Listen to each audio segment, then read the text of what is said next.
성부와 성자와 성령의 이름으로 아멘. 네. 영광이 성부와 성자와 성령께 처음과 같이 이제와 항상 영원히 아멘. 네. 오늘은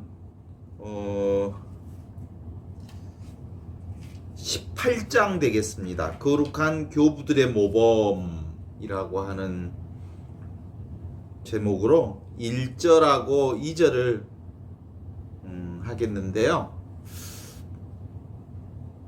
오늘 1절과 2절을 들어가려면 함께 좀 이렇게 이해해야 할 역사적인 부분들이 좀 있어서 그 부분을 좀 짚고 넘어갈 것 같아요. 초대교회의 수도원 운동, 그 교부들의 영성, 그 교부들의 영성이 곧 이제 그리스도교 영성의 핵심으로 들어오게 되는데, 초대교회의 교부들의 영성이 어떠했는가라고 하는 것을 보고 난 다음에 18장 교부들의 모범 1, 2절을 읽어낼 수 있을 것 같아요. 그러니까 그리스도교회가 예수님 이후에 줄곧 박해받는 교회였어요. 300년 동안 로마에서. 그랬다가 그래서 300년 동안은 교회에 까따꼼빠 시대였어요. 지하교회, 순교자, 거기서 많은 순교자들이 나왔죠. 하느님을 믿는다고 하는 하나의 이유 때문에 박해받았던, 그래서 대단히 위태로운 상황으로 신앙생활을 했죠. 그러다가 이제 콘스탄틴 대제가 그리스도교를 공적으로 국교로 승인한 해가 313년이 되면서 종교로부터 자유를 획득하게 되면서 내적으로는 종교로부터 자유를 획득했지만 일부적으로는 국가 전체가 국교화되면서 이제 모든 사람들이 영세받고 갑자기 모든 전체가 이제 그리스도교 신자가 된 거죠.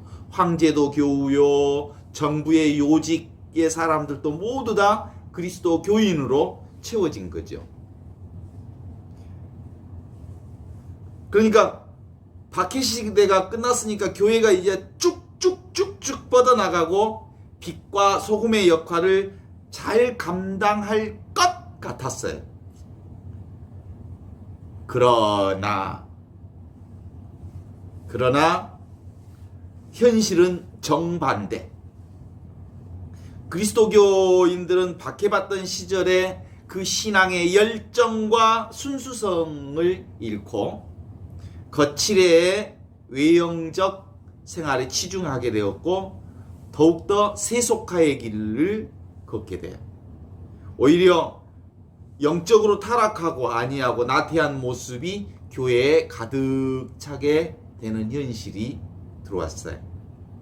그리스도교가 국교화되면서 성직자에서 평신도에 이르기까지 모든 신자들은, 성직자는 면세 혜택을 받았고 국가로부터 수많은 혜택을 받았고 또 누구든지 교회에 다니면 출세의 길이 열리고 교회는 정부로부터 재정적 지원을 받았고 그리고 땅과 재산을 교회가 소유하게 되기 시작했어요. 따라서 중세교회에 있어서 유럽 전체 땅의 40%를 교회, 수도원과 교회가 가지게 됐어요. 덩치가 커지고 배부른 교회, 가야 할 길, 타락의 길, 세속의 길, 점점 교회의 영향력은 약해지고 영적인 힘은 점점점 소실되어 가기 시작했어요.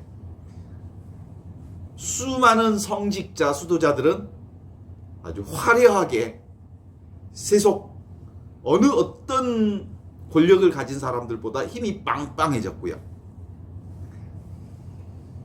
그래서 이제 그들에게 있어서 궁극의 하느님의 가치는 교회 안에서 찾아볼 수 없을 만큼 십자가의 정신은 점점 사라지게 되었어요. 그때 교회에 쇄신을 외치던 사람들이 생겼어요. 그 사람들이 바로 광야와 사막 한가운데로 가게 하는 사람들이 생겼죠. 이게 바로 초대 교회 수도원 운동, 교부 영성의 기초가 된 거지. 그것은 순교 시대의 그 뜨거운 열정을 회복하려는 강렬한 열망을 지닌 사람들의 영성이 곧 수도원 영성인 거죠. 처음에는 세속을 떠나지 않고 평범하게 가정에 기거하면서 살았다고 해요. 그러다가 사람들이 수도원으로 몰려온 사람들이 많아지면서 교회는 교회에서 하느님을 만난다는 것, 교회가 커지면서 교회에서 하느님을 만난다는 건 사막에서 물을 찾는 것과도 같다. 그만큼 교회는 타락의 길을 갖고 있었기 때문에 박해 시대에 순교 시대에 하느님을 향한 그 뜨겁고 순수한 열정을 기다리게 그리워하게 된 거죠. 그래서 그들의 그 열망을 가지고 광야와 사막으로 가게 되었다. 그래서 최초의 수도자들은 사막과 광야에서 묵상과 기도에 전념하는 역사가 이루어졌다. 이 세상을 등진 고독 속에서의 하느님의 사랑을 찾았다고나 할까요? 그런 거죠. 어떤 의미로 보면 코로나19 시대를 맞이해서 우리가 이제 다시 침묵과 고독을, 그리고 고독 속에서 하느님을 찾아야 하는 우리의 현실과 조금은 닮았다고나 할까? 그런 생각이 들어요. 그들에게 광야는 뭘까? I am nothing. 나는 아무것도 모릅니다. 나는 아무것도 없습니다. 나는 아무것도 아닙니다. 무에서 시작하는 곳이죠. 내가 무이고, 그리고 나의 환경 전체를 둘러싸이는 곳이 무이고, 그래서 아무것도 없는 그곳에서 nothing 하는 곳에서 everything을 발견한 거예요. everything이신, 모든 것이신 하느님을 발견한 것이라고 볼 수 있죠.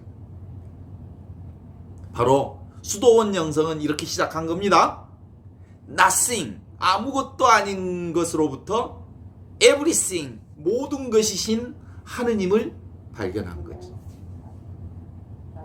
그래서 하느님을 만날 수 있는 광야에서 그들은 생각과 망상의 분별의 세계, 그래서 사막의 교부들의 영성에는 이 생각과 투쟁하는, 생각을 악마라고 얘기해요. 주로 수많은 쓸데없는 생각과 투쟁하는, 그래서 성령으로 충만한 생각 이전의 자리, 바로 지금 이것, 하느님의 현존 가운데서 하느님을 만나는 영성이 바로 그때 사막의 영성, 교부들의 영성 안에서 시작된 거죠.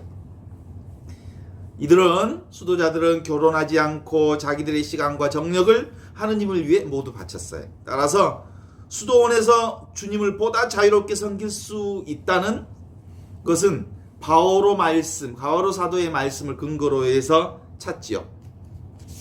그러니까 이제 이러한 순결한 정신은 그때 당시에 영적으로 아주 강하게 얘기했기 때문에 영은 고귀하고 육은 천시하는 운동이 좀 이루어졌어요. 그게 이제 영지주의적 형태가 그때 시작된 거예요. 워낙 세상이 그 타락하니까 그걸 부정하다 보면서 뭐까지 보내버린 거예요. 세수는 아이를 목욕시키다가 물만 버려야 되는데 아이까지 버린 결과가 가져온 거지. 육신이 나쁜 게 아니거든, 그죠? 그런데 영만 소중하고 육은 소중하지 않다는 이원론적 세상이 시작된 게 이제 이런 거였어요. 그게 이제 또 하나의 병폐일 수 있지만 그 동기는 분명하지요. 영성생활의 목표는 뭐였을까? 당시에 수도자들의 나를 따르려는 사람은 자기 자신을 버리고 제 십자가를 지고 나를 따라야 한다라고 하는 마태복음 16장 24절의 예수님의 말씀을 근거로 해서 시작한 거죠. 모든 사람들은 위 것을 생각하고 땅의 것을 생각하지 말라. 골로사이서 3장 2절의 말씀, 사도 바울의 말씀의 공고를 실천해 보려고 애썼던 사람들이죠. 그들은 주님께 최고의 사랑과 영광을 드리기 위해서 어렵고 힘든 수도 생활을 스스로 선택한 거죠. 그래서 땅바닥에서 잠을 청하고 거친 음식을 먹고 엄격한 고행 중에 긴 시간을 단식하며 살았던 수도원의 수사들. 이것은 또 한편으로 무엇의 유혹으로부터 이겨내기 위한 거냐면 생각, 망상, 분별로부터 자신을 지키고자 했던 초대 그리스도교 수도자들의 영성이라고 볼 수 있습니다. 이때 당시에 이 수도자들을 정의한 마카리오 수도원장은 이렇게 수사들을 이렇게 얘기합니다. 이 수사들은 밤낮으로 하느님과 대화하고 하느님에 관한 생각 외에는 아무것도 걱정하지 않고 이 땅 위에 있는 것이라고는 아무것도 소유하지 않기 때문에 수도자라고 부른다. 이렇게 정의를 내려요. 그래서 그렇지만 그들도 역시 당대에는 수도자들도 문맹이었어요. 거의 문맹에 가까운 사람들이 많았기 때문에 소수만 성경을 읽었어요. 그럼에도 불구하고 이들 가운데 학문을 하는 사람들 중에 수도자들 중에는 위대한 교부들, 교회의 아버지들이 나타나기 시작했는데 동방교회의 대표적인 교회의 아버지라 부를 수 있는 교부들은 아타나시오, 요한 크리소스토머스 요한네스, 바실, 니사의 그레고리오, 그 다음에 나지안의 그레고리오가 대표적이고요. 그 다음에 서방 교회의 아버지라고 부를 수 있는 사람의 대표적인 사람이 에로니모, 그 다음에 암브로시오스, 아우구스티노스. 그들이 바로 수도운동의 대표적인 사람들이라고 말할 수 있습니다. 이들은 기도에 전념하고 그리스도와 하나 되기 위해서 그리스도를 따르고 그리스도를 본받고 그리스도의 인격을 담는 것, 이것이 수도 생활의 목표로 삼고 살았던 사람들이지. 처음에는 여기저기 흩어져서 수도 생활을 하다가 최초로 수도원 공동체를 만들어서 살았던 사람이 누구냐면 빠꼬미우스로부터 지금 현재의 수도원 형태를 띄기 시작한 거예요. 그래서 일단은 큰 넓은 수도원 부지를 마련하고 담을 세우고, 그리고 그 담 안에 다섯 개에서 6개의 큰 막사를 만들어서 거기에 20명에서 40명 가까운 사람들의 공동체를 5-6개 공동체를 만든 거예요. 그렇게 해서 그들은 수도원 경내에 성당과 식당과 주방, 기도방, 그리고 정원, 손님방들을 두고 살았죠. 토요일과 일요일은 함께 모여서 미사를 봉헌하고, 보통 날은 각 동에서 자기들끼리 기도하면서 노동하면서 살았다고 하죠. 수도원 규칙의 핵심은 뭐냐면 절제 생활. 식사는 하루 한 끼. 그 다음에 일주일에 2번은 금식. 수요일하고 금요일. 그 다음에 고기하고 술은 절대 금지. 식사 이후에는 간식도 안 됨. 그리고 잠잘 때는 옷을 정중하게 갖춰 입고 자되 푸근한 침대가 아닌 딱딱한 의자와 같은 긴 의자에서 잠자기. 그리고 방문은 항상 오픈하기. 그리고 생활 중에는 모두 침묵하기. 이게 수도 생활의 일반 규칙이었죠. 그러다가 성 바실리우스라고 하는 사람이 늘 이렇게 수도 생활에게 있어서 가장 중요한 절제 생활 중에 핵심은 침묵이다 라고 가르치면서 말을 많이 하는 것은 하느님을 위해 아무런 도움이 되지 않는다. 그리고 절제는 쓸데없는 생각으로부터 떠나기 위한 것이다. 그래서 그 구체적인 우리 생각 속에 온갖 마귀와 사탄과 유혹이 시작되는 거니까 늘 생각 이전으로 돌아가야 한다. 생각 이전이 뭐예요? 지금 여기 이것 하느님의 현존 안에 머물러야 한다. 이게 수도 영성의 핵심이에요. 그러니까 수도 생활의 핵심은 쓸데없는 생각을 내려놓는 게 수도 생활의 핵심이고요. 그러기 위해 하나님의 현존 가운데 머무르는 것. 이게 수도 생활의 핵심이라고 볼 수 있습니다. 그래서 성 바실리오는 수도 공동체의 필요성을 신학적으로 논증하면서 이렇게 표현하는데 한번 들어보셔요. 수도원은 교회의 가장 작은 원형이며 성령의 작용으로 활동하는 역동적 그리스도의 신비체다. 이렇게 정의를 내려요.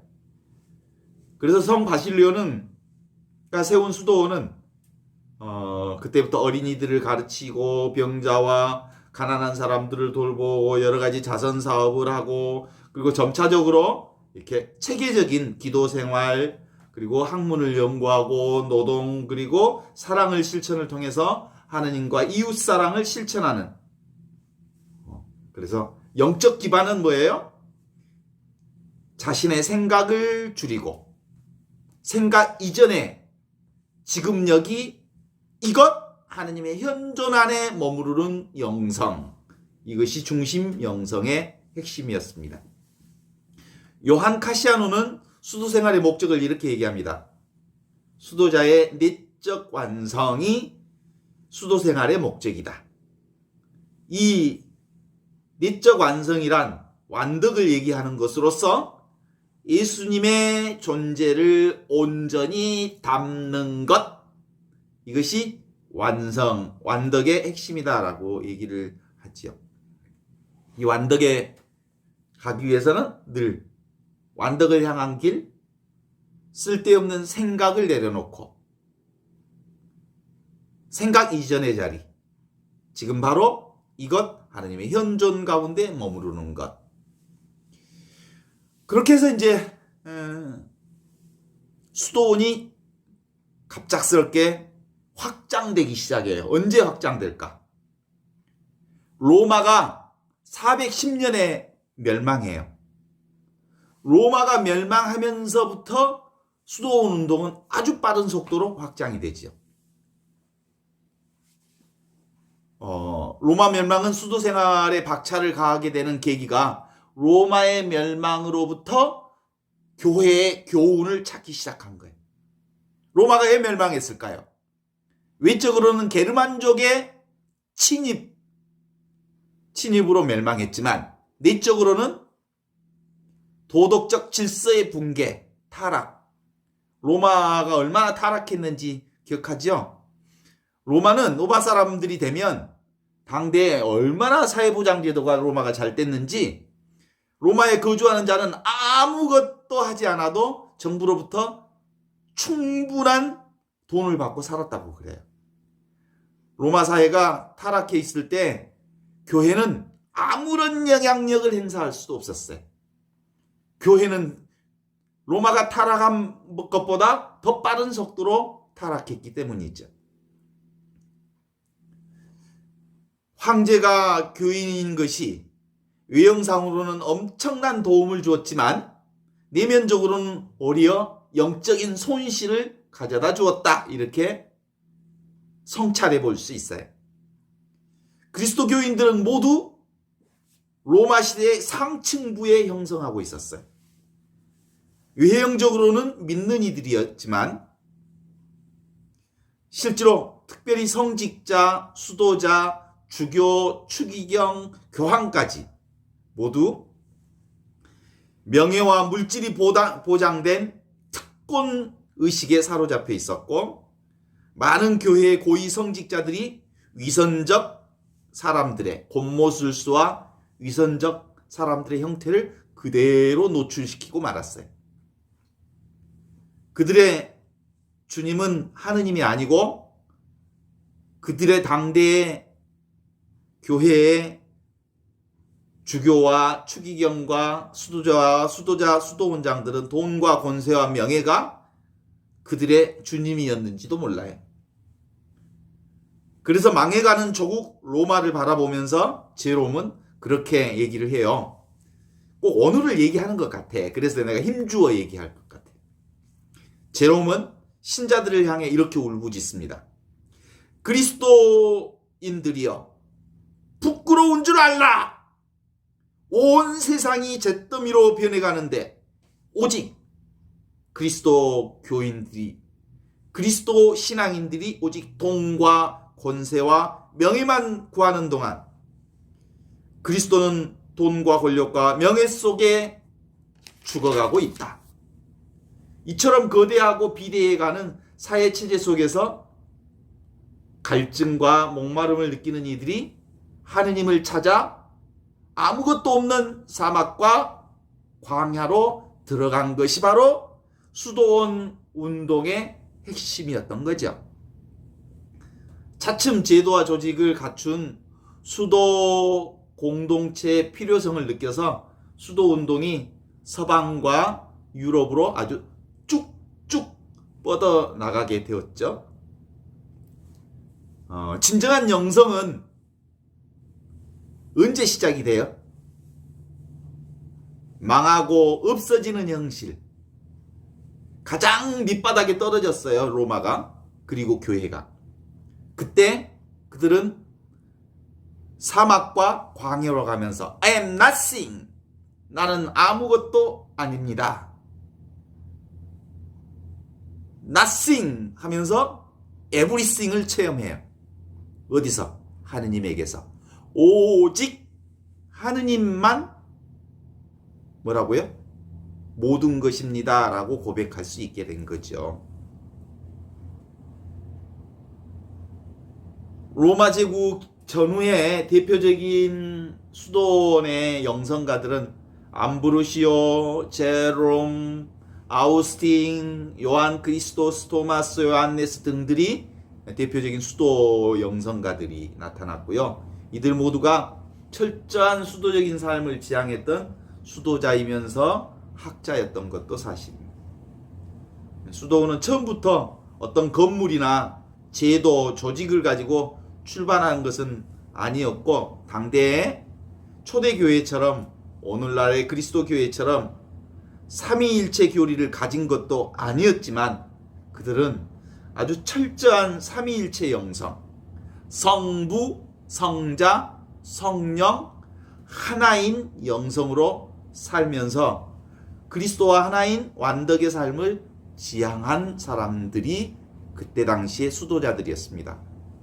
그러므로 그리스도를 본받은 완덕의 삶은 그 마르코복음 6장 8절 9절을 읽어보면 알죠?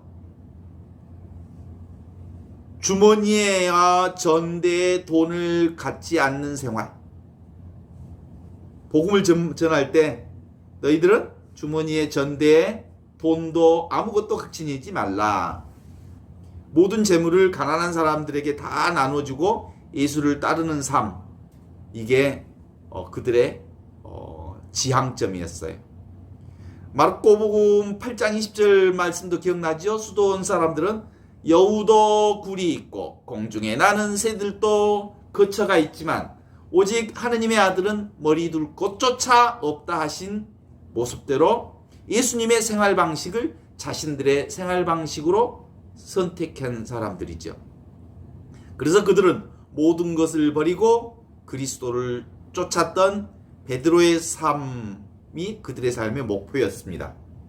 그러한 삶의 방식이 곧 금욕과 고행의 형태로 나타났고 초대 교회의 수도원의 특징이라고 할 수 있습니다. 데살로니가 전서 4장 14절에서 18절을 한번 읽어보면 좋겠습니다. 누가 한번 읽어주실래요?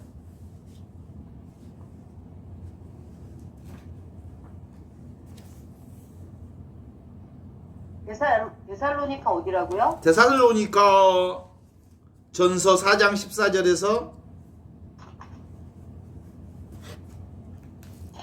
18절.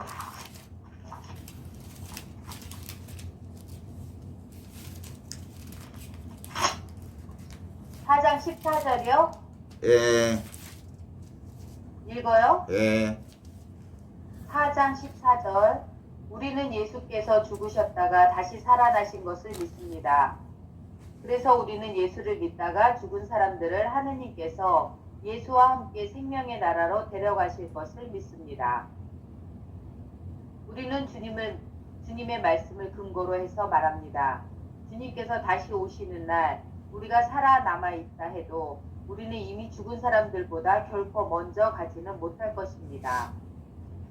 결코 먼저 가지는 못할 것입니다. 명령이 떨어지고 대천사의 부르는 소리가 들리고 하느님의 나팔 소리가 울리면 주님께서 친히 하늘로부터 내려오실 것입니다.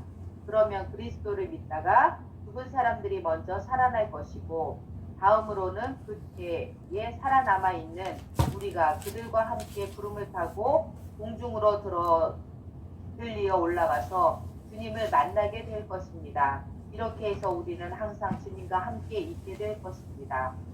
그러므로 여러분은 이런 말로 위로하십시오. 아멘. 네. 그리스도의 재림을 준비하는 것이 곧 절제와 금욕 생활로 이어졌던 것이죠. 이러한 생활을 앞다투어 실천했던 사람들이 교부들이었고 수도자들이었습니다. 이 역사적 배경을 근거로 해서 오늘 1절, 2절을 읽어보겠습니다. 예. 1절. 거룩한 교부들의 열렬한 표향을 보라. 그들에게는 참다운 완덕과 정성이 빛난다. 이에 우리의 행하는 바가 얼마나 작은 것이며 거의 아무것도 아님을 깨달으리라. 슬프다. 우리의 생활을 저들에게 비한다면 그 무엇이냐. 그리스도의 버신 성인들은 주림과 목마름 중에 추위와 헐벗음 중에 수고하면서 몸이 고달프게 일하면서 밤을 새워가면서 엄지하면서 신공을 바치면서 거룩히 묵상하면서 많은 박해와 모욕을 당하면서 주님을 섬겼다. 2절 다른 사람이 한번 읽어보세요. 사도들과 승들자들과 증거자들과 동정녀들 그리고 그 밖에 모든 그리스도의 발자취를 따른 이들이 얼마나 많으며 또한 그들은 얼마나 큰 고생을 하였는가. 그들은 영원한 생명을 얻기 위하여 이 세상에서는 자신을 미워하였다. 오 거룩한 교부들은 광야에서 얼마나 엄하고 절제 있는 생활을 하였는가. 얼마나 크고 오랜 유혹으로 고통을 겪었는가. 얼마나 자주 원수에게 부대꼈으며 하느님께는 얼마나 또 자주 간절하게 기도를 드렸으며 얼마나 엄하게 매일 제를 지켰으며 영적 완덕에 나아가는데 얼마나 열중하였으며 얼마나 정성을 다하였는가. 악습을 제어하고자 얼마나 맹렬한 싸움을 하였는가. 또 그들의 지향은 얼마나 바르고 순전하게 하느님께만 향하였는가. 그들은 낮에는 일하고 밤에는 오랫동안 기도하였으며 일하는 중이라도 묵상을 그치지 않았다. 네. 수도 공동체, 초창기 수도 공동체, 교부들의 영성, 그리스도교의 영성이 어떻게 시작됐는지 알겠죠? 다시 한번 확인하면서 우리가 볼 수 있는 것은 그 생명과학, 옛날에는 생물에서 그런 얘기를 한다고 그러잖아요. 개체 발생은 개통 발생을 반복한다. 그러니까 모든 생명은 맨 처음에 생명이 어디서부터 출발해요?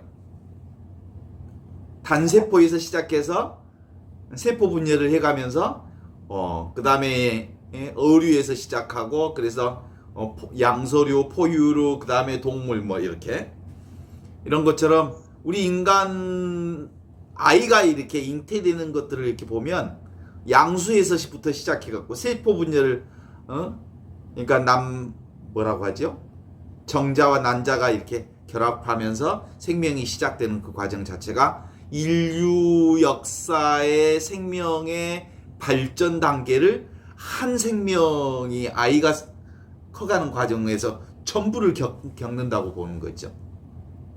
그런 것처럼 우리 수도의 영성도 바로 우리의 영성하고 비슷하다고 볼 수 있죠. 우리 영성의 핵심은 그거야. I'm nothing. 내가 아무것도 아니라는 체험이 무슨 체험으로 확대되냐면 everything 체험을 하는 거야.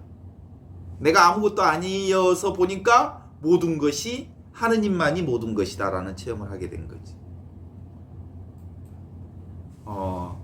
그러면서 수도 영성이 나타난 형성은 바로 그 300년의 박해 시대는 그 순수한 열정으로 저기 하다가 그리스도교가 로마에 국교화되면서 사실상 신앙의 열정과 순수성을 잃었다는 데 대해서 여러분들 동의합니까?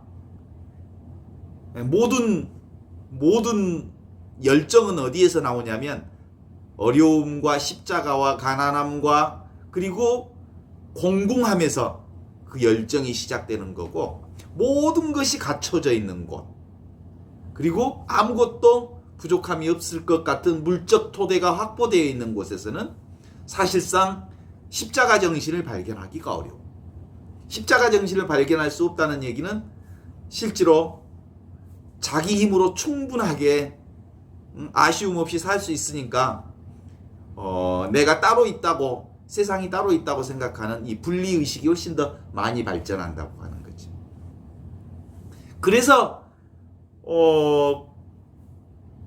그리스도교가 국교화가 시작이 되면서 아주 빠른 속도로 수도원 운동이 시작된 거예요.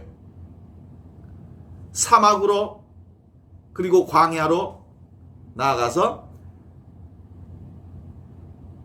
아무것도 없는 곳에서 하느님을 찾게 된 거지.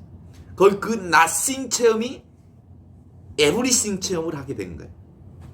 그 광야와 수도원 공동체는 아무것도 없는 nothing 체험이 곧 everything 체험을 했다는 아주 신비한 얘기를 우리가 듣고 있는 것이 수도원 역사를 통해서.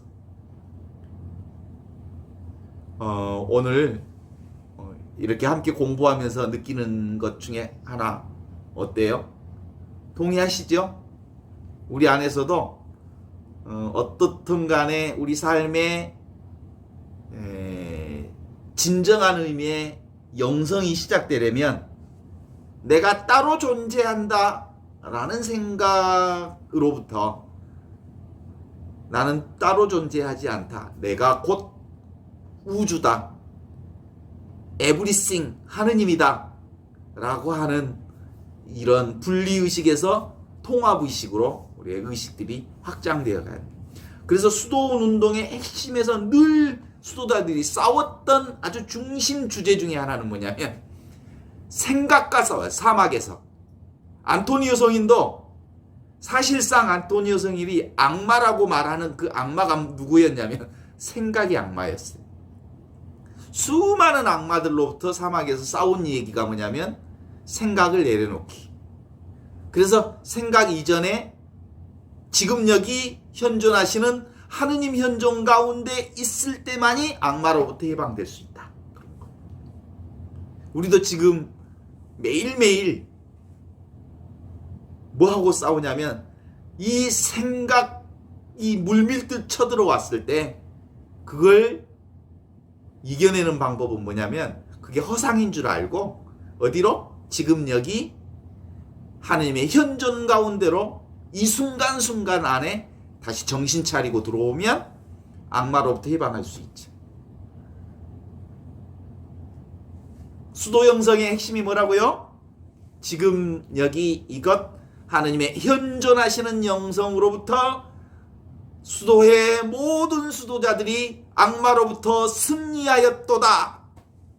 이렇게 얘기하면서 오늘 이 강의를 마치겠습니다. 승리하였